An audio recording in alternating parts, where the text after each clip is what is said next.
guys, it's Margie, and today I'm doing a movie review of the 1958 film Marjorie Morningstar.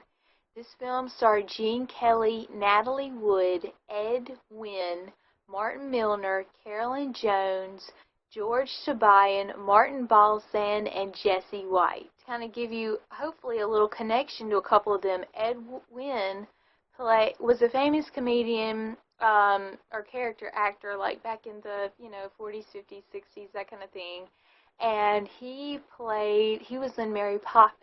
This film was directed by Irving Rapper and music was by Max Steiner. So the basic plot for this film is that there's this girl played by Natalie Wood who has a boyfriend, but she doesn't feel like she's really in love with him, so when he proposes, she decides to go away and think things over with a friend of hers at camp. Well, she meets this older guy played by Gene Kelly, and who is like a dancer, and he's kind of a playboy and that kind of thing, and falls for him. So I don't want to give too much away, so that's all I'm going to say about the plot for right now. There is supposed to be 15 years of age difference between Natalie Wood's character, who I believe is 18, and Gene Kelly's character, who is supposed to be 33. Well, it is quite obvious in this movie that Gene is not 33. I will put right here how old he actually was, but he was getting older, and he only had one dance number in this film, which was great. You know, he obviously is just such a fantastic dancer, and I mean, you really can't beat Gene Kelly. He only had this one dance number, so for the Gene Kelly fans that are thinking, oh, I'm going to watch this movie, to see good old Gene, tap around and do all his wonderful stuff, this is not what you think it's going to be, if you're thinking that. I would say he was definitely trying to go in more of a dramatic direction with this film, because he was mostly just acting, and he didn't have any, like, music. Well, he had the one music number, but he didn't really have any musical things to lean on in this film. Let's talk about performances. Gene Kelly, I love Gene Kelly to death, so I'm hesitant to even critique him at all. Gene Kelly, as I said, plays this playboy 33-year-old guy who works at a camp, and a lot of times young girls fall in love with him. He's kind of a celebrity around the camp. I thought his performance was solid on the whole. I did. It was definitely not his strongest, because I would say his strongest are the ones where he has, song and dance numbers. Obviously, that's what he does best and what he does so well. So, yeah, this was definitely not his best of films, but I did think he had a solid performance on the whole. Nothing super great, but it could have been so much worse. So, yeah, it was just kind of solid. There wasn't anything like really super about it, but it wasn't awful. So it was sturdy. Natalie Wood, I felt like, did a pretty good job in this film. Obviously, this was before she had done West Side Story and Love with a Proper Stranger, I'm pretty sure, and things like that. So, yeah, she was just kind of like, feeling out her oats and getting used to this acting thing. If you like Natalie Wood, though, then you'll probably enjoy this movie, because she had a ton of screen time. Obviously, it's about her character, Marjorie Morningstar. So, but yeah, she was her classic self in this film, and again, not one of her best performances, just because I don't think she'd had enough experience to really deliver that great of a performance. Not saying that her performance wasn't good. It definitely was a good performance, but it wasn't great, and it wasn't one of her best. Ed Wynn's performance, I thought, was really, really sweet and solid. He was just such an iconic character actor and humorous guy in movies in the 50s and 60s, so I really appreciated his role in the film, and I thought he was great, as he always is.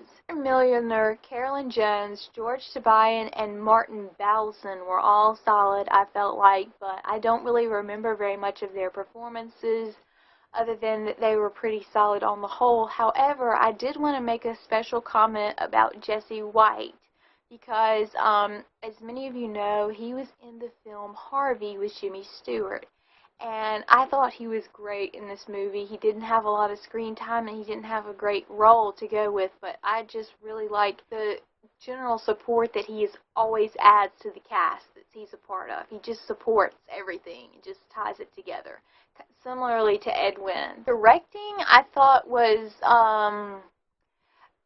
honestly, probably not that good. I'm not familiar with Irving Rapper at all, but, I mean, I don't know, it just kind of fell flat. I felt like the cinematography was okay, and honestly, I didn't feel like this movie was that good to start with. So if I'm, seem critical of it, it's not that the people that worked on it didn't do that great of a job. It's that I think the overall concept and just the plot and what happens in the dialogue and everything was weak.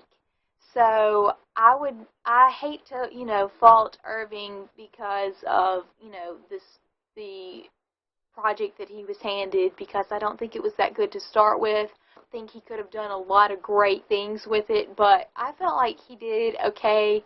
I wasn't really impressed, though. It was just kind of typical 50s directing. Moving on to the music by Max Steiner. I am a huge Max Steiner fan. I absolutely love him.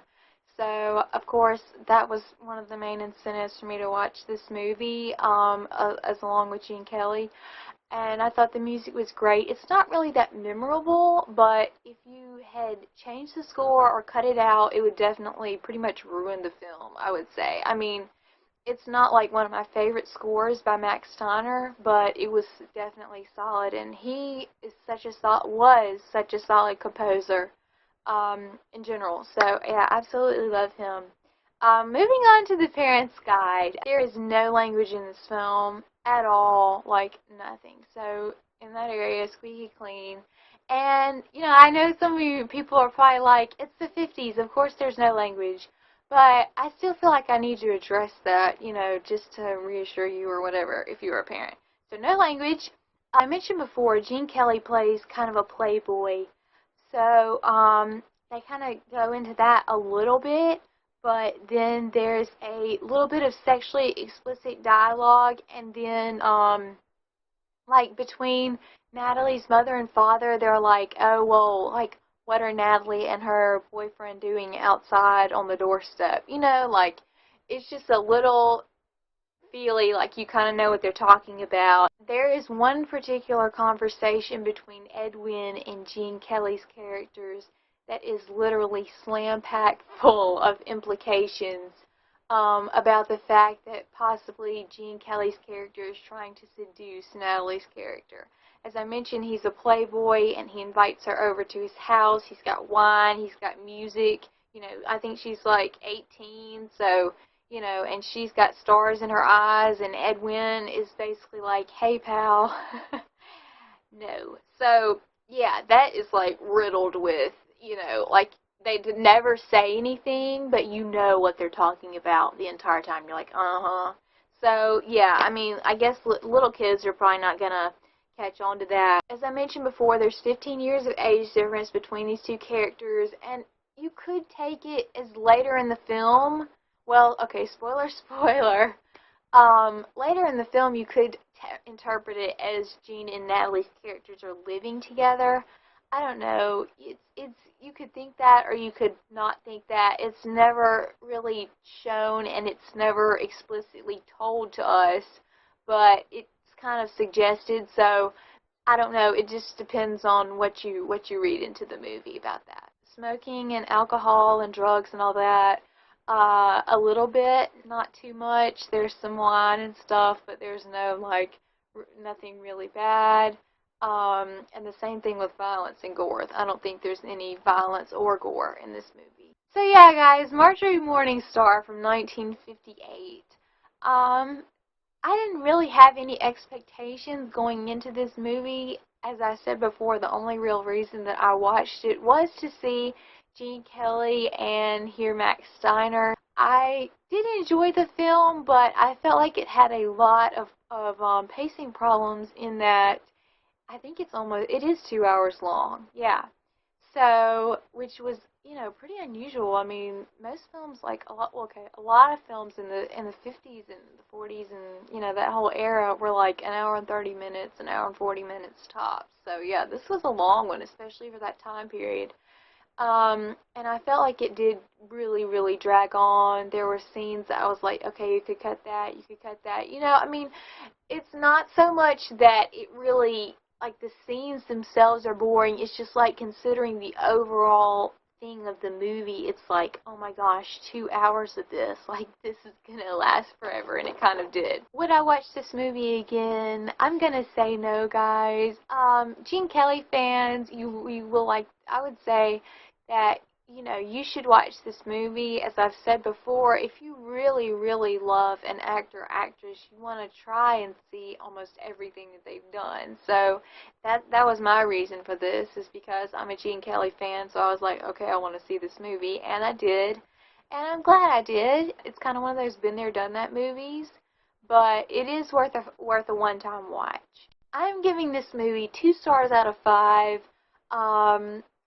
Just because I don't really think that there was, like, as far as the technical and the cast and the acting and everything, I didn't really feel like there was a lot wrong with the film, but it wasn't spectacular. It was very average, and like I said, I didn't feel like the script was extremely strong, and just, I felt like the whole project was kind of weak to begin with, and everybody was trying to improve it, like, with Gene and Natalie and the director. They were all trying to make it so much better, but unfortunately it just didn't quite get there for me. I'm not saying, don't watch this movie, but it's not one of my favorites, and I probably will never watch it again. Anyway, guys, this has been my review of the 1958 film Marjorie Morningstar.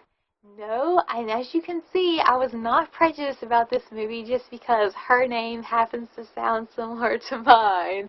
I appreciate you checking out this review, and I'll see you guys later.